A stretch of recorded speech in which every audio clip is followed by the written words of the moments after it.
এদের মধ্যে বৈদেশিক শক্তির হাত আছে। সে বৈদেশিক শক্তি চীন হতে পারে, পাকিস্তান হতে পারে, মার্কিন যুক্তরাষ্ট্র হতে পারে। এগুলো সমস্ত চিন্তা ভাবনা বা গবেষণা বিশ্লেষণ এসবের ব্যাপারে এগুলোর মধ্যে আমি যাচ্ছি না। কিন্তু দেশের মধ্যে যে সমস্ত শক্তিরা এতে কাজ করেছে তার মধ্যে এই মৌলবাদী শক্তিগুলো অন্যতম। এবং আমি আগেই বলেছি যে এই মৌলবাদী শক্তিদের প্রশ্রয় দেওয়ার ফলে আজকে এই অবস্থা হলো। গত 30 বছর ধরে আমি ভারত বাংলাদেশ সম্পর্ক এবং বাংলাদেশ থেকে কিভাবে হিন্দুদের বিতাড়ন করা হয়েছে সেটা নিয়ে চর্চা, গবেষণা ইত্যাদি করছি এবং একটি বই লিখেছি, যার একটি ইংরেজি সংস্করণ আছে, একটি বাংলা সংস্করণ আছে। এই দুটি বই আমি দেখিয়ে দিলাম। বই বিক্রির জন্য নয়, কিন্তু এইটা নিয়ে যে আমি চর্চা করছি সেটা জানাবার জন্য। এখন এই অবস্থা কেন হয়েছে? এই অবস্থা হবার একাধিক কারণ আছে।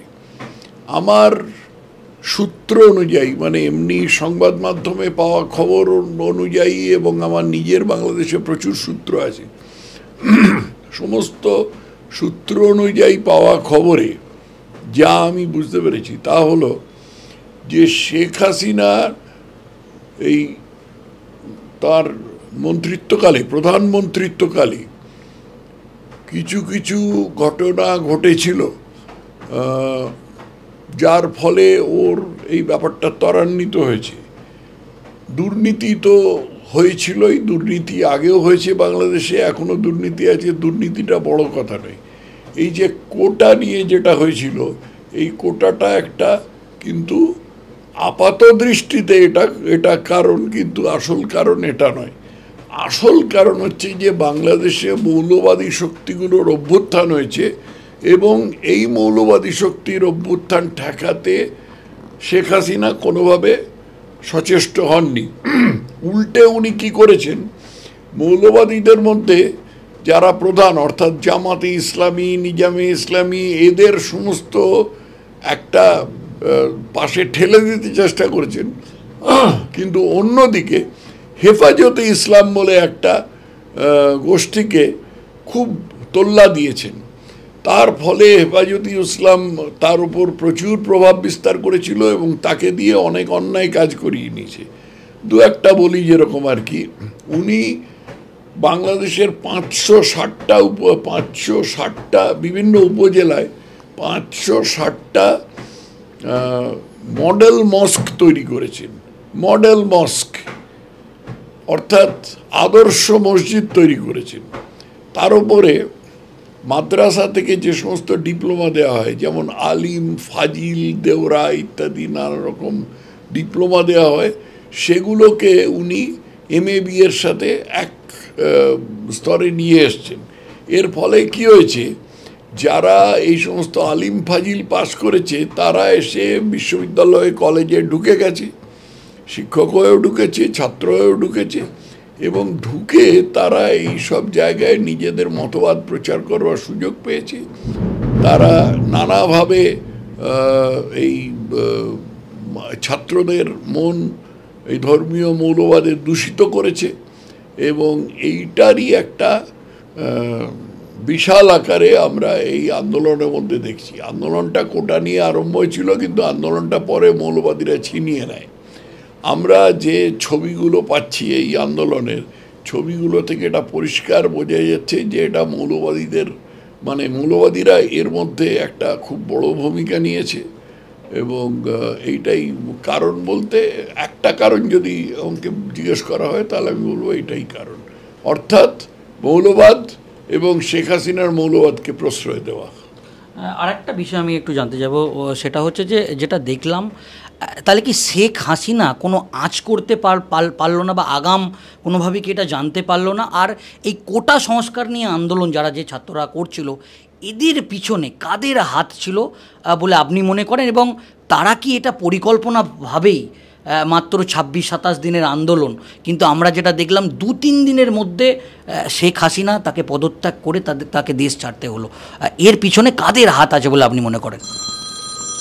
নানা রকম মত আছে। তার মধ্যে একটা হচ্ছে যে এদের মধ্যে বৈদেশিক শক্তির হাত আছে, সে বৈদেশিক শক্তি চীন হতে পারে, পাকিস্তান হতে পারে, মার্কিন যুক্তরাষ্ট্র হতে পারে, এগুলো সমস্ত চিন্তা ভাবনা বা গবেষণা বিশ্লেষণ এসবের ব্যাপারে এগুলোর মধ্যে আমি যাচ্ছি না।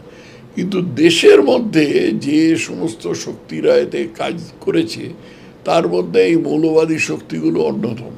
এবং আমি আগেই বলেছি যে এই মৌলবাদী শক্তিদের প্রশ্রয় দেওয়ার ফলে আজকে এই অবস্থা হলো। যে আন্দোলনটা হয়েছে কত বোধহয় জুলাই মাসের গোড়া থেকে, কিন্তু তার মানে এই নয় যে সে সময় হঠাৎ লোকে আন্দোলনে ঝাঁপিয়ে পড়েছে। অনেক দিন ধরে এই আন্দোলনের প্রস্তুতি চলেছে এবং আন্দোলনটা ছাত্রদের দিয়ে আরম্ভ করিয়ে তারপরে সেই আন্দোলনটা মৌলবাদীরা কেড়ে নিয়েছে। এটাই হচ্ছে বাস্তব। তথাগত দা, এই মুহূর্তে বাংলাদেশের যা সিচুয়েশান, প্রচুর হিন্দু মানুষ ইতিমধ্যেই বাংলাদেশে শোনা যাচ্ছে বিভিন্নভাবে তাদের বাড়িঘর জ্বালিয়ে দেওয়া হচ্ছে, তাদের বাড়িঘর লুট করা হচ্ছে, এবং এমনকি অনেক হিন্দুরাও আক্রান্ত। আপনি এই বাংলাদেশে যারা হিন্দুরা আছে তাদের নিয়ে আপনি গবেষণা করেন বা তাদের নিয়ে একাধিক বই লিখেছেন, এখনও পর্যন্ত আপনার কাছে কি খবর এবং এই হিন্দুদের কি হবে আগামী দিনে? বাংলাদেশের হিন্দুদের নিয়ে বাস্তবে আমাদের পশ্চিমবঙ্গে বা ভারতে চিন্তা করা বা বলা এই সমস্ত একেবারে বারণ ছিল। একটা জওহরলাল নেহেরু, তার আগে মোহনদাস গান্ধী এবং সেই সঙ্গে বামপন্থীরা একটা নিয়ম করে দিয়েছিল যে বাংলাদেশের থেকে হিন্দুরা কিভাবে উৎখাত হয়েছে এ বিষয়ে কোনো চিন্তাভাবনা, গবেষণা, লেখা টেখা কিছু চলবে না। বাস্তবে বাংলাদেশের হিন্দুরা উৎখাত হয়েছে পাকিস্তান আমলে বেশি, বাংলাদেশ আমলেও হয়েছে কিন্তু কম হয়েছে। বাংলাদেশ আমলে ভারতে যারা ঢুকেছে তারা বেশিরভাগ মুসলমান অনুপ্রবেশকারী, আর হিন্দুরা যারা উদ্বাস্তু হয়ে এসেছে তারা হচ্ছে পাকিস্তান আমলে, অর্থাৎ 1947 বা তারও আগে 1946 থেকে আরম্ভ করে 1971 সালের মধ্যে তারা উদ্বাস্তু হয়ে এসেছে এবং তখন বীভৎস অত্যাচার ছিল। কিন্তু এই অত্যাচারের কাহিনীটা সম্পূর্ণভাবে লুকিয়ে রাখা হয়েছিল এই কংগ্রেসের মোহনদাস এবং জওহরলাল এদের চেষ্টায় এবং অপরপক্ষে বামপন্থীদের চেষ্টায় এরা লুকিয়ে রাখা হয়েছিল। কারণ এদের ধারণা ছিল যে মুসলমানদের সম্বন্ধে কোনো তারা অন্যায় করেছে এরকম কোনো কথা তাদের সম্বন্ধে বলা চলবে না। তার ফলে যে ইতিহাসটা বিলুপ্ত হয়ে যাচ্ছিল সেই ইতিহাসটাই আমি এই বইগুলোর মাধ্যমে মানুষের সামনে আনবার চেষ্টা করেছি। এখন 71-এর পরে যারা এসেছে তার মধ্যে বেশিরভাগ হচ্ছে মুসলমান অনুপ্রবেশকারী।